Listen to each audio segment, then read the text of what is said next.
আমরা স্বর্ণগিরি টেম্পেলে চলে এসেছি। আর এখানে আমরা ভিতর দিকে যাব। ভিতর দিকে যেতে গেলে ৳১০০ ৳৩০০ টিকিট। আমরা ৳৩০০ টিকিট কাটলাম যাতে তাড়াতাড়ি হয়ে যায়। আর এই যে মধ্যিখানে এই যে থাম্বা মতো দেখছেন, এটা কিন্তু পুরো সোনা দিয়ে মোড়ানো।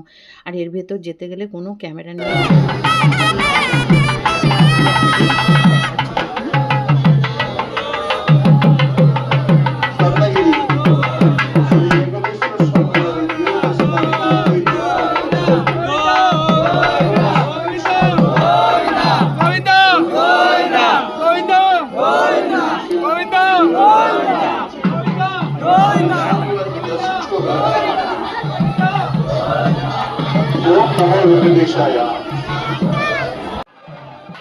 ঠাকুরের এই দৃশ্যটা দেখার জন্য কত মানুষ এখানে বসে থাকে ঠাকুরের আশীর্বাদ নেবার জন্য।